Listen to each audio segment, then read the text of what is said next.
नमस्कार, colonel academy के online platform पर एक बार फिर से आपका स्वागत है। अब जो आप प्रैक्टिस वीडियो देखने जा रहे हैं वो संविधान के आपातकाल से चैप्टर से है। ध्यान रहे, हमेशा की तरह एक बार फिर से मैं आपको बता रहा हूं कि यह एकमात्र प्रैक्टिस वीडियो है। इसमें आपको पूरा कॉन्सेप्ट नहीं बताया गया है, बस विकल्पों के संबंध में आपको कुछ जानकारियां दी जाती हैं। पूरा चैप्टर कर्नल एकेडमी के ऐप में मौजूद है, जो सीक्वेंसली बिल्कुल वहां पर अपलोड किया गया है। आप उसको पढ़ लेंगे, उसके बाद आप इस प्रैक्टिस वीडियो को देखेंगे तो आपके लिए ज़्यादा सहायक होगा, इस बात का ध्यान रहे। इसमें हमने 15 सवाल रखे हैं। मैं फिर से कहता हूं कि सवाल तो बहुत सारे बनाए जा सकते हैं, सवालों की कोई सीमा नहीं है। मेरा उद्देश्य मात्र इतना है कि आप चैप्टर पढ़ने के बाद अगर इन 15 सवालों को सॉल्व करने में सफल हो जाते हैं तो इसका मतलब है कि वो टॉपिक आपका तैयार है, उससे आने वाले किसी भी सवाल को आप अच्छे से कर पाएंगे। तो चलिए चलते हैं पहले प्रश्न पर। विचार कीजिए। 2 कथन हैं, इस पर आपको विचार करना है और सही विकल्प का चयन करना है। राष्ट्रपति द्वारा 356 की घोषणा के लिए राज्यपाल की रिपोर्ट अनिवार्य है। 356 यानी राष्ट्रपति शासन की घोषणा करने के लिए राज्यपाल की रिपोर्ट अनिवार्य है। दूसरा है, राज्यपाल की रिपोर्ट पर राष्ट्रपति शासन की घोषणा करने के लिए राष्ट्रपति बाध्य है। कौन सा सही है? तो अनुच्छेद 356 में कहा गया है कि यदि राष्ट्रपति को राज्यपाल की रिपोर्ट के आधार पर या अन्यथा यह समाधान हो जाए कि किसी राज्य का शासन संविधान के प्रावधानों के अनुरूप नहीं चल रहा है या नहीं चल सकता, तो कहा गया कि राज्यपाल की रिपोर्ट के आधार पर या अन्यथा यानी किसी और तरीके से, मतलब कि राज्यपाल की रिपोर्ट अनिवार्य नहीं है। तो यहाँ आकर के ये गलत हो जाता है, यानी किसी अन्य रिपोर्ट पर भी या केंद्र सरकार को जैसे भी ये विश्वास हो जाए कि संविधान के प्रावधान के अनुसार शासन नहीं चल रहा है तो राष्ट्रपति शासन की घोषणा कर सकते हैं। राज्यपाल की रिपोर्ट अनिवार्य नहीं होती है। दूसरा है, राज्यपाल की रिपोर्ट पर राष्ट्रपति शासन की घोषणा करने के लिए राष्ट्रपति बाध्य है। ये तो बड़ा ही अनुचित बात हो जाएगी, यानी कि राज्यपाल इतना ताकतवर नहीं है कि वह राष्ट्रपति यानी केंद्र सरकार को बाध्य कर सके अपनी रिपोर्ट के आधार पर, और संविधान में भी ऐसा कोई प्रावधान नहीं है। इसलिए दोनों गलत हैं, मतलब आपका उत्तर होगा यहाँ पर डी। इसके बाद हम आ जाते हैं दूसरे प्रश्न पर। अनुच्छेद 352 यानी राष्ट्रीय आपातकाल की घोषणा पर कौन सा अनुच्छेद स्वतः प्रभावी हो जाता है? यानी कि 352 की घोषणा होगी तो कौन सा अनुच्छेद है जो अपने आप लागू हो जाता है?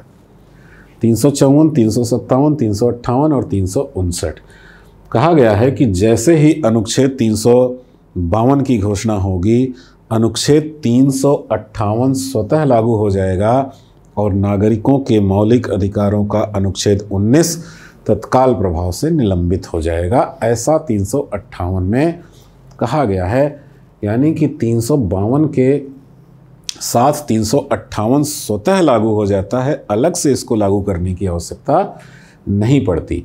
अलग से जिस अनुच्छेद को लागू करने की आवश्यकता पड़ती है वो है यहाँ नीचे 359, यानी कि आपका उत्तर स्वतः प्रभावी 358 होता है।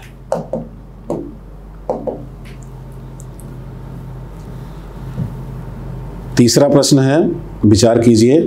राष्ट्रपति शासन की घोषणा का अनुमोदन 2 माह के भीतर संसद से प्राप्त करना आवश्यक है।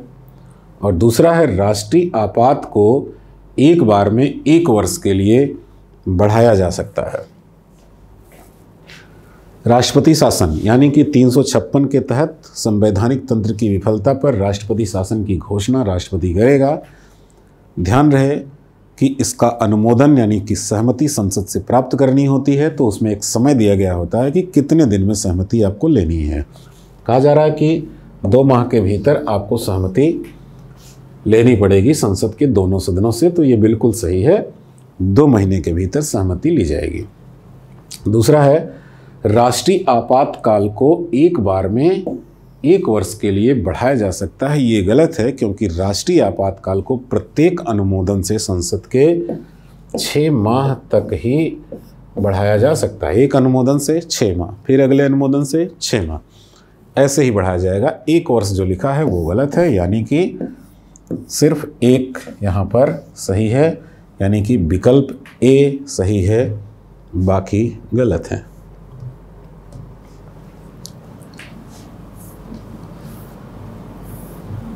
चौथा प्रश्न है, विचार कीजिए। वित्तीय आपातकाल जब चाहे राष्ट्रपति वापस ले सकता है। और दूसरा है, वित्तीय आपात के दौरान कर्मचारियों के वेतन भत्तों में कटौती की जा सकती है। राष्ट्रीय आपातकाल हो या वित्तीय आपातकाल हो, जब चाहे राष्ट्रपति घोषणा करके उसको वापस ले सकता है। संसद अगर अनुमोदन ना करे निर्धारित समय में, तब भी वो समाप्त हो सकता है। ये 2 तरीके होते हैं किसी आपातकाल को समाप्त करने के। तो इस आधार पर पहला कथन तो बिल्कुल सही है, जब चाहे राष्ट्रपति वापस ले सकता है। दूसरा है, वित्तीय आपातकाल के दौरान कर्मचारियों के वेतन भत्तों में कटौती की जा सकती है। तो वित्तीय आपातकाल का जो प्रभाव बताया गया है उसमें कहा गया है कि संघ और राज्य स्तर के सभी कर्मचारियों के वेतन भत्तों में कटौती की जा सकती है। पहला फर्क है ये, और दूसरा पहला प्रभाव है। और दूसरा जो होता है कि राज्य विधानमंडल द्वारा पारित धन विधेयकों पर संसद की सहमति अनिवार्य होती है। तो पहले प्रभाव के तहत ये आ जाता है, यानी कि कर्मचारियों के वेतन भत्तों में कटौती हो सकती है। तो दोनों यहाँ पर विकल्प सही हैं, यानी कि सी आपका उत्तर होगा और यही सही होगा। 5वां प्रश्न है, अनुच्छेद 356 से संबंधित वाद है। वाद मतलब मुकदमा। 356 का मतलब राष्ट्रपति शासन की घोषणा, यानी राज्यों में जब राष्ट्रपति शासन लगाया जाता है केंद्र सरकार द्वारा, वहाँ की राज्य सरकार को बर्खास्त किया जाता है, तो बड़ा ये विवाद होता है। पक्षपात के आरोप लगाए जाते हैं केंद्र सरकार के खिलाफ। वर्तमान राज्य सरकार बहुत आंदोलन वगैरह करने लगती है। तो इस पर एक मुकदमा हुआ था जिसमें सुप्रीम कोर्ट ने कुछ डायरेक्शन दिए थे ताकि अनुच्छेद 356 का दुरुपयोग ना होने पाए। इन सब के बारे में हमने आपको आपातकाल वाले चैप्टर में पढ़ाया भी है, अनुच्छेद 356 वाले सेक्शन में, जो कि 2 पार्ट में है आपातकाल। उसमें 356 वाले सेक्शन में हमने पढ़ाया है पार्ट 2 में, और वो मुकदमा है एस.आर. बोम्मई बनाम भारत संघ। इस एस.आर. बोम्मई बनाम भारत संघ में उच्चतम न्यायालय ने कहा था कि अनुच्छेद 356 का प्रयोग बहुत ही विरल परिस्थितियों में होना चाहिए। अनुच्छेद 356 के तहत कोई सरकार बहुमत में है या नहीं, इसका परीक्षण विधानसभा में ही होना चाहिए, राज्यपाल अपने विवेक से डिसाइड ना करें। और तीसरा उन्होंने कहा था कि अगर पक्षपातपूर्ण तरीके से अनुच्छेद 356 की घोषणा की गई है, यानी राष्ट्रपति शासन लगाया गया है, तो हम उसे अवैध करार दे देंगे, यानी कि 356 राष्ट्रपति शासन की घोषणा का न्यायिक पुनरावलोकन हो सकता है। ऐसा सुप्रीम कोर्ट ने एस.आर. बोम्मई बनाम भारत संघ के वाद में कहा।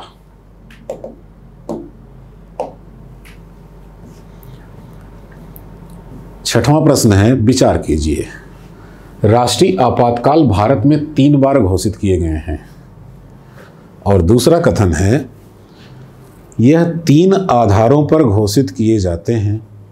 अब आपको बताना है कि कौन सा सही है। देखिए, प्रश्न ऐसा है कि इस चैप्टर के बहुत सारे प्रावधानों को इसमें शामिल कर लेगा। मैं समझाता हूँ। राष्ट्रीय आपातकाल 3 बार घोषित किए गए हैं, तो वो 3 बार सही है या गलत? पहली बार 1962 में हुआ, चीन युद्ध के समय, जब चीन के साथ युद्ध हुआ। इसके बाद 1965 में हुआ, 1971 में हुआ, ये 65 तक चलता रहा था।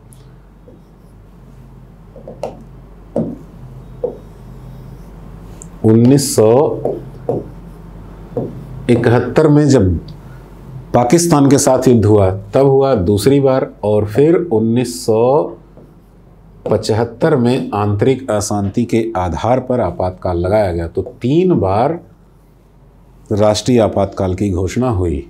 इस आधार पर पहला वाला तो सही हो गया। दूसरा है, यह 3 आधारों पर घोषित किए जाते हैं। 3 आधार मतलब युद्ध, बाह्य आक्रमण और तीसरा होता है सशस्त्र विद्रोह। इन 3 आधारों पर राष्ट्रीय आपातकाल घोषित किया जाता है, मतलब दूसरा वाला भी सही है। और इस आधार पर सी उत्तर को आप सही मानेंगे, यानी कि दोनों कथन सत्य हैं। 7वें प्रश्न पर आते हैं, राष्ट्रपति शासन की घोषणा पर क्या प्रभाव पड़ता है। यानी कि जब केंद्र सरकार किसी राज्य में राष्ट्रपति शासन लगाएगी तो उससे फर्क क्या पड़ेगा, यानी कि प्रभाव क्या पड़ेगा। पहला, विधानसभा भंग हो जाएगी, मंत्रिपरिषद निलंबित हो जाती है, विधानसभा निलंबित हो जाती है, इनमें से कोई नहीं। अब इनमें से कोई नहीं, ऐसा तो हो ही नहीं सकता है, कुछ ना कुछ तो उत्तर मिलेगा आपको। विधानसभा भंग नहीं होती। पहली बात, विधानसभा, आपने देखा होगा कि किसी राज्य में राष्ट्रपति शासन लगता है, कुछ दिन बाद फिर से कोई दल दावा करता है और अपने साथ बहुमत दिखाता है, तो सरकार फिर से गठित हो जाती है बिना चुनाव के। इसका मतलब है कि विधानसभा भंग नहीं हुई थी। अगर विधानसभा भंग हुई होती तो नए चुनाव की आवश्यकता होती, तो ये तो विकल्प नहीं है। मंत्रिपरिषद निलंबित हो जाती है, सरकार तो पूरी तरह से गिर जाती है, यानी कि भंग हो जाती है, निलंबित तो गलत है, यानी मंत्रिपरिषद भंग होती है, विधानसभा निलंबित हो जाती है। ये आपका सही उत्तर होगा। अभी जो मैंने आपको बताया कि आपने देखा होगा कि सरकारें फिर से बन जाती हैं, क्योंकि विधानसभाएं भंग नहीं होती हैं। भंग होती तो चुनाव कराने की ज़रूरत पड़ती, क्योंकि वो निलंबित अवस्था में ही रहती हैं। इसलिए उन विधानसभा सदस्यों को लेकर के अगर कोई पार्टी दावा करती है और बहुमत दिखाती है तो उसकी सरकार फिर से बन सकती है। यानी कि विधानसभा निलंबित अवस्था में चली जाती है जब 356 की घोषणा होती है, यानी कि राष्ट्रपति शासन की घोषणा की जाती है तब।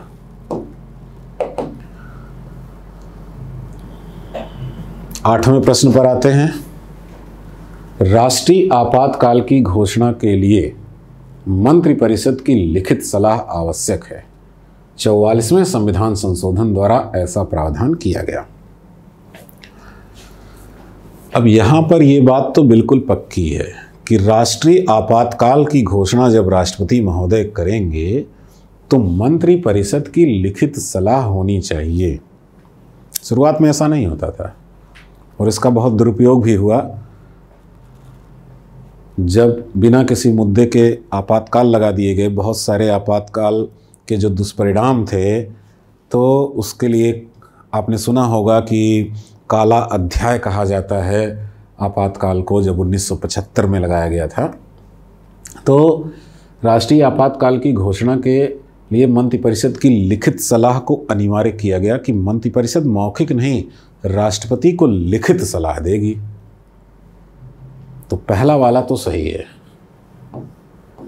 अब सवाल यह है कि ये जो लिखित सलाह का प्रावधान किया गया वो किस संशोधन के द्वारा किया गया। 44वें से किया गया, 42वें से किया गया, कौन से संशोधन से किया गया, ये सही है या गलत है। तो 44वां संशोधन हुआ था जनता पार्टी के शासन के दौरान, और जनता पार्टी के जो लोग थे वो उसी आपातकाल के बाद उनकी सरकार बनी थी। वो उसी आपातकाल में जो लोकतंत्र का हनन हुआ था उसी का परिणाम थी गैर कांग्रेसी दल का गठन, यानी कि जनता पार्टी की सरकार। तो उन्होंने ही उस पिछले दुरुपयोग को ख़त्म करने के लिए इसी 44वें संविधान संशोधन के द्वारा कहा कि अब आपातकाल लगाने के लिए मंत्रिपरिषद को लिखित रूप से देना पड़ेगा, यानी कि दूसरा विकल्प भी आपका होता है सही और सी उत्तर आपका हो जाएगा।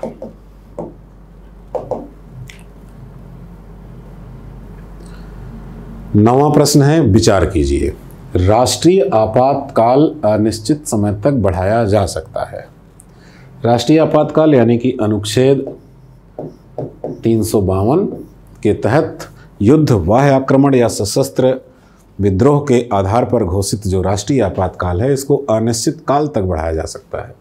दूसरा है, राष्ट्रपति शासन अधिकतम 5 वर्ष तक लागू रखा जा सकता है, यानी कि 356। राष्ट्रपति शासन अधिकतम कितना? 5 साल।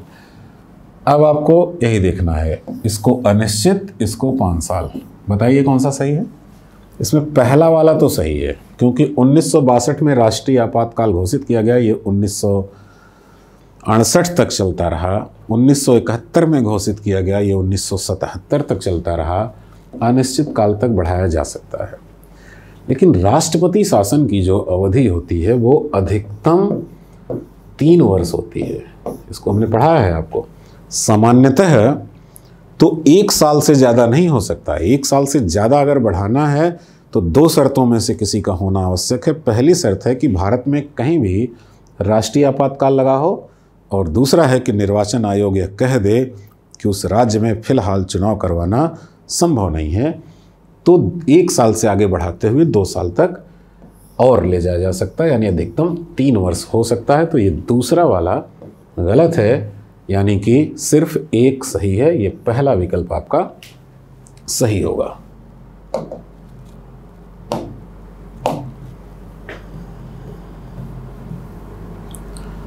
दसवां प्रश्न देखिए, राष्ट्रीय आपातकाल की घोषणा के संबंध में कौन सा गलत है? संसद राज्य सूची के विषय पर विधि बना सकती है, लोकसभा के कार्यकाल को बढ़ाया जा सकता है। राष्ट्रीय आपातकाल की घोषणा के संबंध में कौन सा गलत है? संसद राज्य सूची के विषय पर विधि बना सकती है, लोकसभा के कार्यकाल को बढ़ाया जा सकता है, और तीसरा है किसी भी राज्य की विधानसभा को भंग किया जा सकता है। तो राष्ट्रीय आपातकाल के प्रभाव को मैंने आपातकाल वाले टॉपिक में आपको पढ़ाया है। उसमें कहा है कि जब राष्ट्रीय आपातकाल की घोषणा होती है तो संसद अनुच्छेद 250 के तहत राज्य सूची के विषयों पर विधि बना सकती है, यानी कि ये वाला तो सही है। और संसद प्रस्ताव पारित करके लोकसभा के कार्यकाल को एक बार में 1 वर्ष के लिए बढ़ा सकती है, यानी कि कार्यकाल को बढ़ाया भी जा सकता है। ये भी सही है। लेकिन ऐसा कोई प्रावधान नहीं है कि किसी राज्य की विधानसभा को भंग कर दिया जाए, ये संभव नहीं है। यानी कि यही आपका उत्तर है। पूछा जा रहा है कौन सा गलत है, तो यही वाला विकल्प आपका गलत है। सी आपका उत्तर होगा इस प्रश्न का।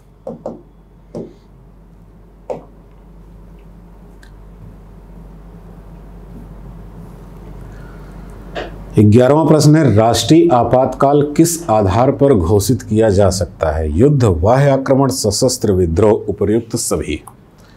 ये अनुच्छेद 352 का विषय है। इसमें कहा गया है कि यदि राष्ट्रपति को यह समाधान हो जाए कि भारत में या उसके किसी भाग में युद्ध, बाह्य आक्रमण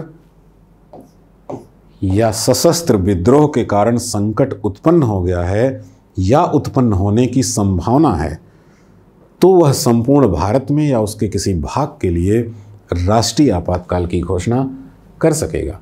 तो ये तीनों सही हैं, यानी उपर्युक्त सभी होगा। यहाँ पर क्लियर कर लीजिएगा, सशस्त्र विद्रोह की जगह पर पहले आंतरिक अशांति शब्द था। आंतरिक अशांति। अब इस आंतरिक अशांति के आधार पर 1975 में जब आपातकाल लगाया गया, तो फिर उसके बाद जनता पार्टी की सरकार आई, तो इसका दुरुपयोग ना हो इसलिए आंतरिक अशांति को इन्होंने हटा दिया और उसकी जगह पर रख दिया सशस्त्र विद्रोह। यानी हथियारों के साथ विद्रोह होगा तो वो दिखाई देगा कि वास्तव में विद्रोह हुआ है। आंतरिक अशांति बड़ा ही अस्पष्ट शब्द है, इसका दुरुपयोग हो सकता है और किया भी गया।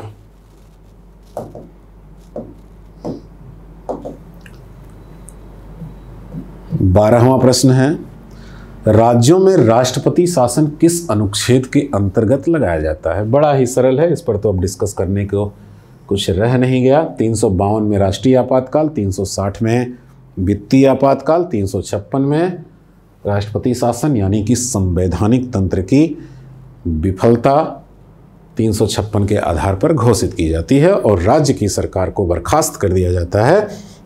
उसका शासन केंद्र सरकार अपने हाथों में ले लेती है।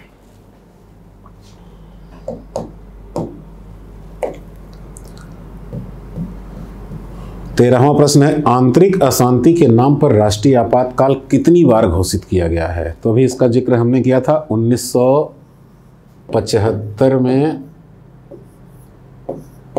आंतरिक अशांति के नाम पर आपातकाल लगा दिया गया था। एक बार ऐसा किया गया है।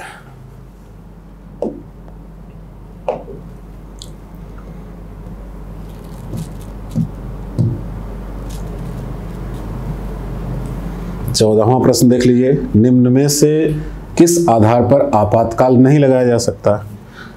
पिछले प्रश्न से ही इस प्रश्न का उत्तर आपको मिल जाएगा। युद्ध, बाह्य आक्रमण, सशस्त्र विद्रोह, आंतरिक अशांति। अभी अभी हमने समझाया कि आंतरिक अशांति को हटा करके उसकी जगह क्या रखा गया था? सशस्त्र विद्रोह। इसलिए अब ये आधार नहीं है और यही आपका बनता है उत्तर। अंतिम प्रश्न पर आ जाते हैं हम लोग। राष्ट्रीय आपातकाल के विषय में क्या सही नहीं है? पहला, लोकसभा का कार्यकाल बढ़ाया जा सकता है। दूसरा है, अब तक 3 बार घोषित किया गया है। तीसरा है, अनुच्छेद 19 को निलंबित करने के लिए घोषणा करना आवश्यक है। और चौथा विकल्प है, घोषणा के पश्चात 30 दिन में संसद का अनुमोदन आवश्यक है। इतना सवाल सॉल्व करते करते अब इसका उत्तर तो आप आसानी से दे ही सकते हैं, क्योंकि इन सब के विषय में आपको बताया जा चुका है। लोकसभा का कार्यकाल बढ़ाया जा सकता है, ये आप जानते हैं। राष्ट्रीय आपातकाल के प्रभाव में, इसको अभी अभी हमने बताया था। अब तक 3 बार घोषित हुआ है, ये भी हमने बताया। चीन युद्ध के समय, पाकिस्तान युद्ध के समय और फिर आंतरिक अशांति के आधार पर। और 358 का जिक्र करते हुए हमने कहा था कि जैसे ही 352 की घोषणा होती है वैसे ही अनुच्छेद 358 अपने आप प्रभावी हो जाता है और उसके तहत अनुच्छेद 19 में दी गई आपकी स्वतंत्रताएं स्वतः निलंबित हो जाती हैं। उसके लिए अलग से घोषणा करने की आवश्यकता नहीं होती है, यानी कि यही सही नहीं है। यहाँ लिखा है घोषणा करना आवश्यक है, कोई घोषणा करने की आवश्यकता नहीं है, अपने आप अनुच्छेद 19 निलंबित हो जाएगा। और चौथे विकल्प पर भी विचार कर लेते हैं, घोषणा के पश्चात 30 दिन में संसद का अनुमोदन आवश्यक है। जब भी राष्ट्रीय आपातकाल की घोषणा होगी, संसद के दोनों सदनों का 30 दिनों के भीतर अनुमोदन प्राप्त करना होगा, अन्यथा वह समाप्त हो जाएगा। इस दौरान यदि लोकसभा भंग हो जाती है तो राज्यसभा, जो कि कभी भंग नहीं होती है, उसका अनुमोदन आपको प्राप्त करना होगा। और नई लोकसभा के गठन से 30 दिन के भीतर नई लोकसभा का भी अनुमोदन आपको प्राप्त करना पड़ेगा। इस तरह से आपातकाल 6 महीने के लिए लागू हो जाएगा। 6 महीने समाप्त होने के पहले अगर आप फिर से अनुमोदन प्राप्त करते हैं तो फिर ये अगले 6 महीने के लिए बढ़ जाएगा और इस तरह से बार बार अनुमोदन लेते हुए आप राष्ट्रीय आपातकाल को अनिश्चित काल तक लागू रख सकते हैं। यहाँ आकर के आपके 15 प्रश्न समाप्त हुए। उम्मीद है कि इससे आपको मदद मिलेगी। बहुत बहुत धन्यवाद।